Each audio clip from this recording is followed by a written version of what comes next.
جو کہہ رہے ہیں کہ بلیڈنگ نہیں ہے، یہ ویک ان کے گراؤنڈز ہیں، ان پر ان کو ریلیف ملنا بھی نہیں ہے، جو میں میرا ایک لا کے اسٹوڈنٹ کی حیثیت سے میں آپ کو بتا رہا ہوں۔ یہ ساری چیزیں میڈیکلی ایگزامن ہو کے گائنی ڈپارٹمنٹ نے کہا ہے کہ جی ریپ ہوا ہے۔ اب جب تک کہ اگلا پروسیجر نہیں ہوتا، اس کو ایویڈنس میں نہیں جاتی بات، اس وقت تک بچی کی سٹیٹمنٹ کو زیادہ اتھینٹک سمجھا جائے گا، انہی لوگوں کو انویسٹیگیشن کا حصہ بنایا جائے گا جن کو نامینیٹ کر رہی ہے۔ اب بچی خود کہہ رہی ہے کہ میرے ساتھ مفتی صاحب نے یہ کیا ہے۔ نہیں، لیکن آپ مجھے یہ بتائیں، بچی اٹھ کر کل کو کسی اور کو کہنا شروع کر دے، مجھے کہنا شروع کر دے، تو اس کا کیا پروف ہوگا، کیا بیس گراؤنڈ کیا ہوگا جس کے اوپر آپ تھوڑا سا بھی اس کیس کو بنائیں گے؟ دیکھیں مسئلہ یہ ہے کہ جب ایسی چیز آ جاتی ہے کہ فار ایگزامپل جیسے معاملہ ہوا تھا زینب قتل کیس میں، اس میں تو بچی کا ورژن ہی ریکارڈ پر نہیں تھا۔ آپ نے کیا کیا کہ مختلف لوگوں کے ٹیسٹ لیے، ڈی این اے ٹیسٹ ہوئے، کیونکہ وہ ود ان لیمٹس اس کا ہو گیا تھا۔ انہوں نے تو اتنا ڈیلے کروایا اس کو میڈیکل کو، تاکہ یہ ثبوت پھر یہ لے کر، آپ کو پتہ ہے کہ جی یہ پری اریسٹ لے کر کتنا اس کو لنگر آن کرتے رہے کہ میٹر لنگر آن ہو اور سارے ثبوت ڈسٹرائے ہو جائیں اور ہمارے خلاف ثبوت ہی باقی نہ رہیں۔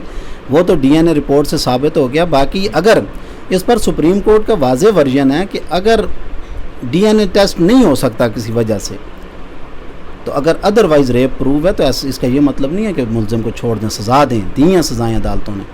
نہیں، آپ مجھے یہ بتائیں کہ اب یعنی آپ یہ کہنا چاہ رہے ڈی این اے کی کوئی حیثیت نہیں ہے اور ڈی این اے ہوگا بھی نہیں؟ نہیں، ڈی این اے تو اب میرا خیال ہے کہ اس کے بعد تو ہو نہیں سکتا۔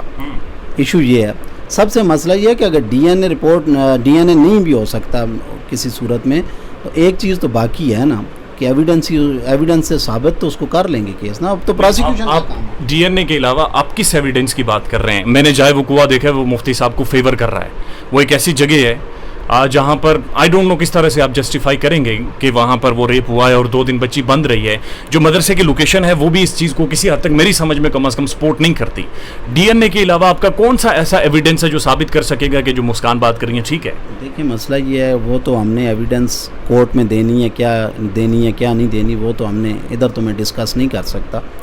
وہ تو ہماری چیزیں ہیں کہ ہم نے کیا ثابت کرنا ہے، کہاں ثابت۔ جو بات آپ کہہ رہے ہیں کہ جی مجھے وہ جائے وقوع دکھایا گیا، کیا پتہ جو جگہ آپ کو دکھائی گئی ہو وہ نہ ہو، کیونکہ آپ کے پاس مسکان تو نہیں تھی کہ جس نے کیا ہو اس کو کہ جی یہی ایریا ہے جی جو آپ کو دکھا رہے ہیں، تو لہٰذا اس پہ ریلائی نہیں کیا جا سکتا اس بات پہ۔ وہ ان کا ورژن ہے، وہ اپنے آپ کو کسی صورت میں اس سے نکالنے کی کوشش کریں گے، لیکن ہم کس طرح اس چیز کو اگنور کر دیں کہ اتنے سال کی عمر کی بچی کے ساتھ یہ ہوا ہے اور پھر رو کے اس بندے کا نام لے رہی ہے، پھر اوروں کا نام کیوں نہیں لیتی؟ بات تو سوچنے والی یہ ہے۔ تو اصل سوال ہے کہ اوروں کا نام کیوں نہیں لیتی، مفتی صاحب کا کیوں لے رہی ہے؟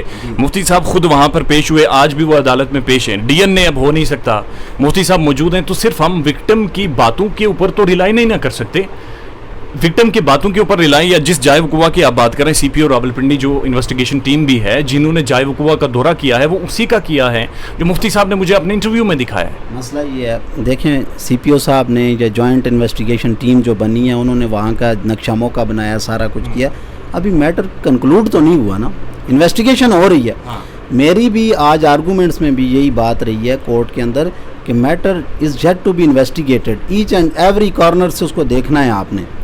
جب انویسٹیگیشن کمپلیٹ ہو جائے گی، یا تو جے آئی ٹی ان کو کر دے جی بے گناہ کر دے کہ جی ایسا کوئی وقوع نہیں ہوا ہے جی، یہ بچی جھوٹ بول رہی ہے، اس کے ساتھ کوئی ریپ نہیں ہوا، یا ڈاکٹر کہہ دیں، پھر تو ایک بات بنتی ہے کہ جی ہمارے پاس کیا ثبوت ہے کہ جی اس کے ساتھ ہوا ہے۔ ابھی میٹر انویسٹیگیٹ ہو رہا ہے، ابھی کل بیل خارج ہوئی ہے کو ایکیوزڈ عشرت کی، اس کو انویسٹیگیٹ، اس کا ایک پروسیجر ہے، اس کے تحت وہ کریں گے۔ کہانی کھلے گی ابھی تو دیکھیں انویسٹیگیشن کمپلیٹ ہونے دیں۔ میری تمام میڈیا سے بھی یہ ریکویسٹ ہے کہ جو آگے چلتے ہوئے پروسیجر ہو رہا ہے آپ ضرور اس کی رپورٹنگ کریں، لیکن کنکلوژن ابھی نہیں ہو سکتا اس کا۔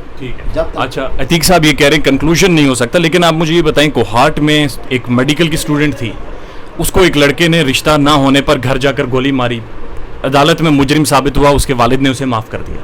اس کیس میں معافی کی کوئی گنجائش ہے؟ دیکھیں مرڈر کیس جو ہے نا، اس میں وہ کمپاؤنڈیبل اوفینس ہے، اس میں اگر کوئی جو ورثاء ہیں وہ معاف کر دیں تو معاف ہو سکتا ہے۔ کمپاؤنڈیبل یہ لا نے بتایا، نان کمپاؤنڈیبل یہ تو ریپ والا جو معاملہ ہے 376 یہ نان بیلیبل بھی ہے اور نان کمپاؤنڈیبل بھی ہے، لیکن اس پر بھی سپریم کورٹ کا ورژن ہے کہ اگر جو متاثرہ لوگ ہیں جو وکٹم ہیں وہ اگر معاف کر دیں تو پھر کورٹ اس میں کیونکہ کیس کو ثابت انہوں نے کرنا ہوتا ہے، لیکن اس کیس میں معافی کی گنجائش تو کسی صورت میں نہیں ہے۔ بہت شکریہ عتیق صاحب، تھینک یو سو مچ۔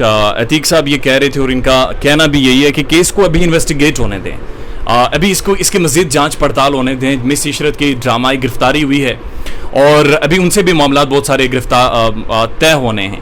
سمیر کے بارے میں جو نیا کریکٹر سامنے آیا اس کے اوپر میں ایک ڈیٹیل ویلاگ کروں گا۔ انہوں نے بھی کچھ اس بچے کا ذکر کیا ہے اور مفتی صاحب کے جو کلوز ایسوسیٹ ہیں جن سے آج میری ملاقات ہوئی ہے انہوں نے بھی کچھ اس کا ذکر کیا ہے، اس کے اوپر ڈیٹیل بات کریں گے۔ اپنا خیال رکھیے گا اور ہمارے چینل کا بھی۔ اللہ حافظ۔